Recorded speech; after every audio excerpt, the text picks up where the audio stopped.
What's up, y'all? This is JT.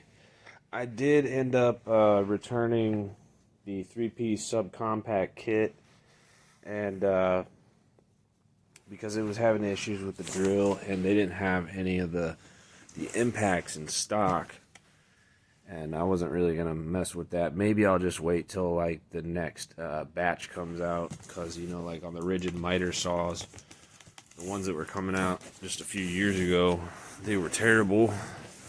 And the one that I got is actually pretty good. So I went ahead and picked up one of these compact hand vacuums, and I've been wanting this for a long time because I do different jobs, or say like I'm out doing the deck job and my saw gets completely covered in dust and I have no way to clean it off. I don't have a blower, and I don't think, as far as I know, Ridgid doesn't have a blower. If they do, it's not in stock at Home Depot. But I guess this is like the next best thing. I mean, the blower is probably a little bit better for cleaning off the dust when it comes to like miter saws and stuff like that, but a vacuum is somewhat decent. So here we're gonna unbox the this is the R860902B, and I just stabbed the furniture.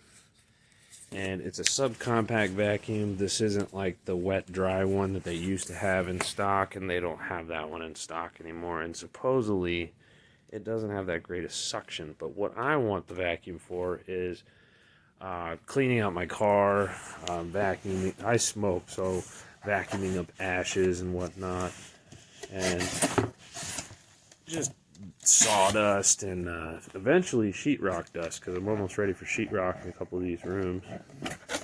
And here's what it looks like inside the box.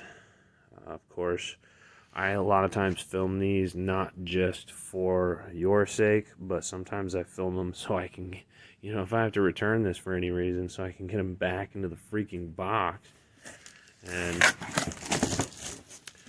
this is actually why the box is so long, is because of this tube right here, which is kind of cool because you're doing floors, you make a big pile of dust on the floor, then you can just use that. It's got the little crevice tool with the clip that goes with it, and that'll hold that on there for you, which is nice. And we've got the floor piece that I don't know if this is the same as like a wet dry. This is probably the one I'll be using the most. No, it's definitely not for wet because there's no rubber seal. But like I said, it's going to be the one that I use. So I'm going to test this real quick if I can find some dirt in here somewhere that's enough to be demonstrated on. I'm going to test those two. And I would say, because of the last incident, I registered my tools pretty quickly, within probably 20 days or so. I would say wait a little bit until you know the tool's any good.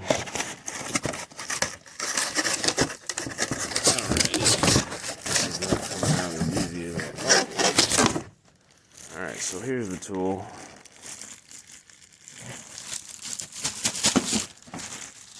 So all the plastic goes into the box, and the instructions are in the box, and you got your crevice tool here.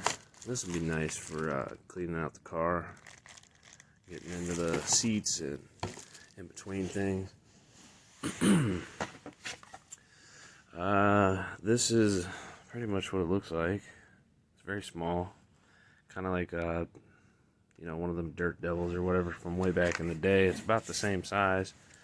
And what you don't get on like a Dirt Devil or whatever brand those are, or even like one of the Walmart ones that you can buy, is that, yeah, you got your tool batteries. So whatever size tool battery you've got, I've got a 3 amp hour octane, is what you're limited to. Most of those units have a built-in, probably lithium ion battery, And once that battery kicks the bucket, you know, your vacuum's toast unless you replace the battery, and then you got to take it apart. Well, this is just, you know, it's out here. And this battery is a used battery. I was using it on my drill or impact or something. Don't exactly know. So we're going to listen to how loud it is.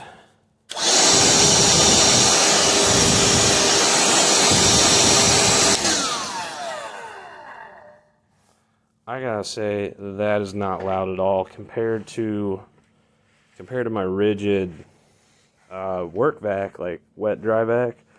I think it's a 12 gallon. This thing is so much quieter. I mean, super quiet. And the CFMs that are coming out of the exit tells me that this has quite a bit of suction for such a small little vacuum. So what we're gonna do is toss the extension on here. And so many people are complaining, saying that like the extensions don't hold on, and that when you go to take them off, you end up twisting the vacuum. Well, to twist it off is obviously going to be to the left. So when you twist these off, just turn them to the right. I mean, it's not that hard to figure out. Feels good. I mean, gotta twist it a little bit. Let me go find some dirt and we'll just give it a quick test. Okay, well, I looked in this room, didn't find too much dirt. This room's been painted, walls, ceiling, and I did the floor with some stain, but the stain didn't, you know, it didn't want to go down uniform, so it's kind of splotchy. I kind of like the way it looks, but you guys let me know what you think, because I like it, but the old lady doesn't necessarily like it. She wants me to fix it, and so I'm kind of stuck in that one. I should have some dirt in here because this one, actually I don't have a lot, but this one's ready for sheetrock for the most part. I got one electrical outlet, possibly some Romex to run. But there is a little bit, there's a little bit here. As you can see, there's a little bit there.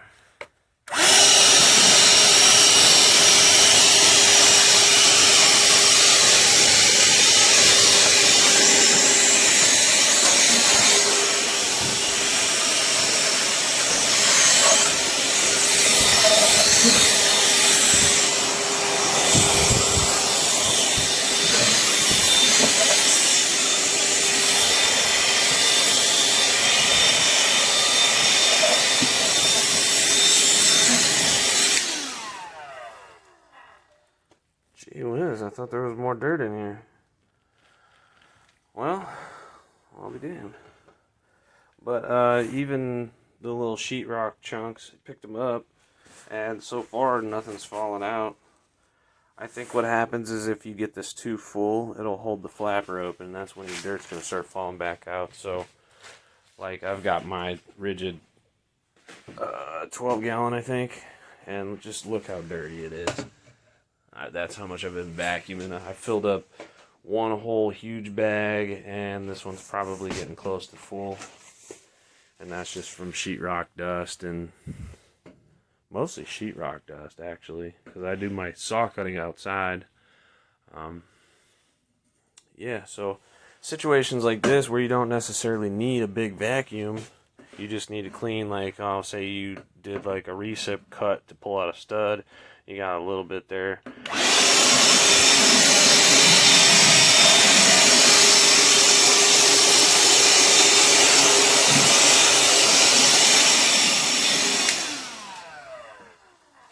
And so far, I can see where this filter may be a problem in the future, but see, collecting small little bits like that, which is what I intend to use it for, not for sucking up like a bunch of fiberglass or anything like that. This is going to be perfect because even for something like this, where we're in the midst of sanding this floor, getting it ready for stain, and then eventually that one's going to be sanded and stained. This one's going to be tiled. you know, these types of little situations, like there's not a whole lot on the floor so I can show you, but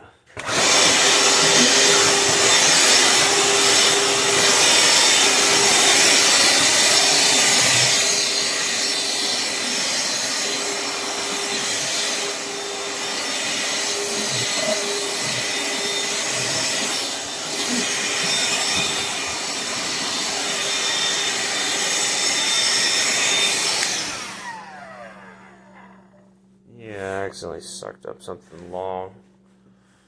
And it started, so you could see inside, it kind of holds the flapper open a little bit, so that's why you got to be careful with certain materials.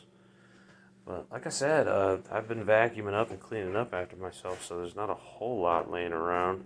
I mean, it's a mess in here. There's crap everywhere. When I got this house, they left pretty much everything. And so I've been dealing with that, working around all the junk. But, here's a good test right here. I'll have to remove, there's a little bit of glass on the floor. I broke a window. I doubt it'll pick that up, but let's find out.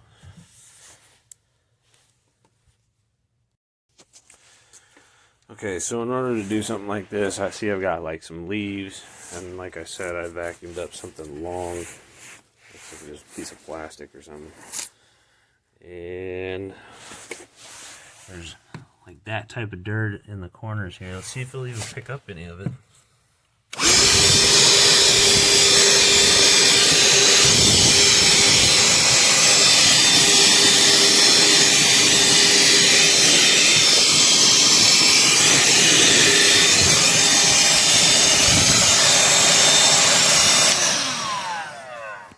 I don't know if you saw that, but it just picked up a piece of glass. I don't know if I like that. And this is what the floors in the other room were supposed to look like. This was my test piece. And here's another little piece of glass right here.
Okay, I'm not quite sure what I just got filmed, but it picked all that up, picked up pieces of glass, pretty big pieces of glass actually, and it'll get stuff like maybe this wood chunk here.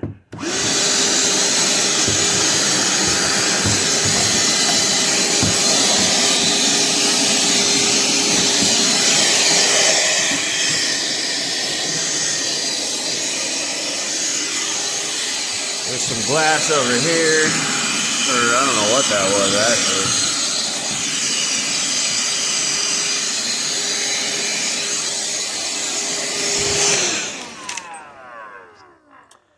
So this is kind of a real world test where I'm picking up glass and dirt and some sawdust, some sheetrock chunks and different things like that. Like this is pretty dirty in here. I actually removed a piece of floor to do testing.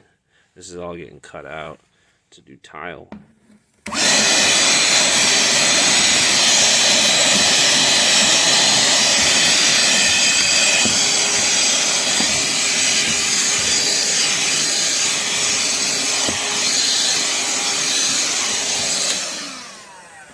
So as you can see, it does a really good job, and it still has some suction left.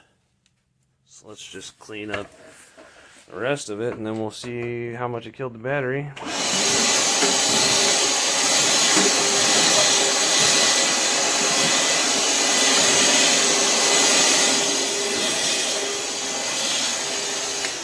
I mean, just look how beautiful that turned out. Now, I don't know why the bedroom, it didn't stick. The stain didn't soak in as well. And I've got this area pretty much cleaned up.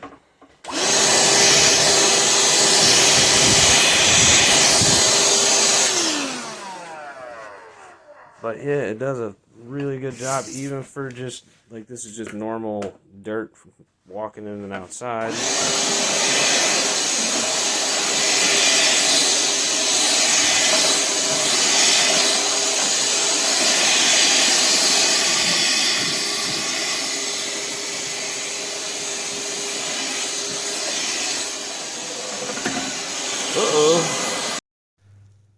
Okay, as you saw, I didn't quite get the tube on there very well, but I was only doing it with one hand, so it's kind of difficult. And what we're going to do now is flip it up like this.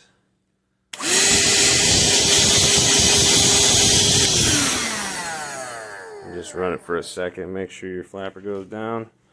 I mean, you got to be smarter than what you're working with, I guess. When you go to remove the tube, twist it to the right. That time I got it on super tight.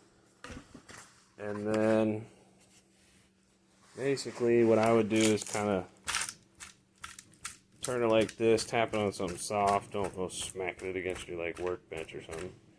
And just get the dirt down. And then what we'll do is remove it.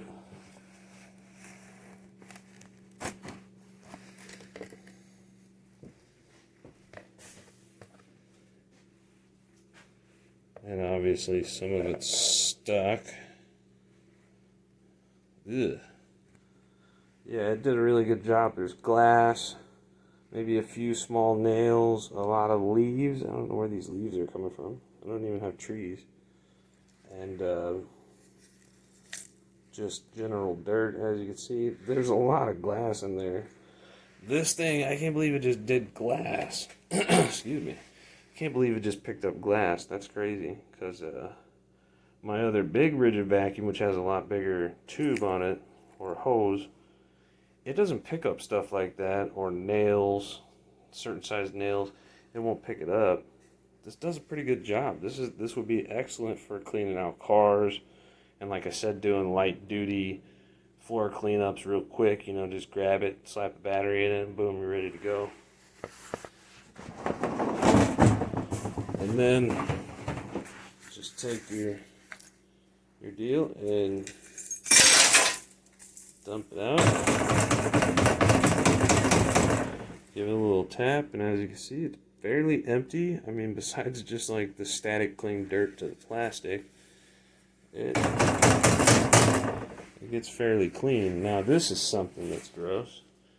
The filter is completely chock full. And me having another vacuum, what I would actually do is just vacuum that off with my big vacuum. I wouldn't even take this off and shake it out or nothing. I'd just vacuum it straight into the other vacuum. Hopefully not suck it off there and break it. But that's what I would do, because the screen keeps a lot of that from hitting the element, the filter element. It's just a screen. Yeah, you can tap it until you get most of it off, and then take it to your other vacuum.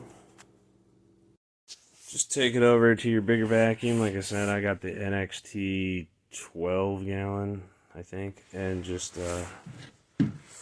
basically just clean this filter off. And listen to how loud this one is.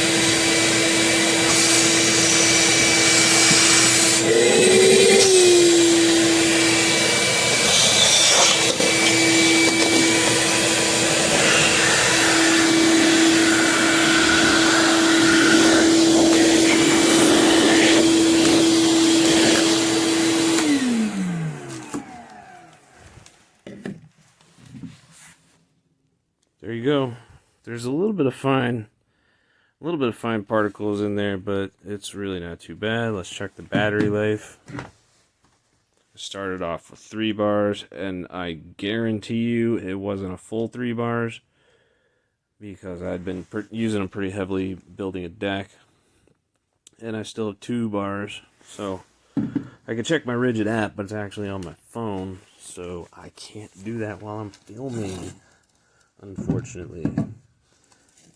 All in all, I give this vacuum a thumbs up, straight up. And the compact size, I mean, it's so compact. I mean, just look at this. You want to lug that around? Like, I got a small car. You know, when I'm on a job site and I just want to clean up small debris or clean off my saw, this doesn't make sense to lug around. I mean, it's big, it's heavy, it's well, awkward. And then you got the hose and all the attachments to deal with. That's what actually fell over and made that noise. It's just crazy. What would be kind of cool is if you could hook this up to, I don't know, like a miter, like your miter saw or something like that, just for like a little quick, you know, a couple cuts. That would be awesome. I don't know if the hoses would align or if they even make a hose that would fit to both. That would actually be pretty cool. You know, other companies, they have those little vacuums that are set up for like miter saw setups and stuff like that. Well, I don't have one for my Ridgid, and that would just be interesting to me. But yeah, I'm quite surprised, and the battery life on it's not too bad. I ran it for about, all in all, maybe 5 to 10 minutes. I don't know, I can't really calculate right now. But this house has a lot of work to do, a lot of cleanup to do. Paint, trim, just different stuff. I'm actually going to come in here and calculate all the trim. And I'm going to make my own trim out of MDF. I got a new skilled table, so I'm going to cut out my own trim, route it to my own design, and do that. It's going to be awesome. You better stay tuned for that. But getting off topic, this vacuum is well worth the money. $50, come on. Can't even buy one at Walmart for that. And I guarantee you the one at Walmart is not going to have the suction that this one does. This is quite surprising. And like I said, if you got another shop vac handy, you don't even have to take this filter off. Just suck it off until you start losing power. And then once you start losing power, take off the outer screen and then really, you know, get the dirt off the inner screen. I don't know if you can buy the actual filter elements themselves, but if you take care of this one, you probably won't need to. But yeah, that's it. Yeah, I give this tool a thumbs up. I was really disappointed in the subcompact line. The impact was pretty solidly built. The drill was really nice. I loved how it functioned. I loved it, but it just had some mechanical issues in the gear mechanisms and the bearing as well. So that sucks. But maybe when they release a new version of it, I'll go and pick it up again. But this is actually the tool that I was wanting. So I got this tool, and I also want a belt sander because I've been using the Ridgid DA on this floor. And I know you're not supposed to use DAs on a floor because it leaves little swirls and everything. But when you're on a budget and you ain't got $400, $500 to rent a floor sander, it still does the job. It just takes a long time. It's a little bit more difficult, and it just takes more elbow grease. If you don't have the time for elbow grease, then why are you even doing it? But a belt sander would make this like 10 times faster. It just costs a little bit more money in belts instead of sanding discs. But yeah, that's it. Thanks for watching. If you made it all the way through, don't forget to like and subscribe, because I'm going to be doing more stuff with these tools, and I'm actually going to start doing reviews on my other tools that I've had for a long time, like the Octane Recip, the Octane Jigsaw, the I have the Gen 5X brushless circular saw, 7 1/4. It's a decent saw, not as good as the Octane, which is the one I meant to order. And also, I'm going to keep you updated on the Ridgid 12-inch miter saw, because as of now, nothing's changed, and I have not adjusted that saw, but I will need to make sure that it is 100% accurate once I start doing baseboard and trim, and so that's going to be another thing altogether. So, like I said, stay tuned, and again, thanks for watching.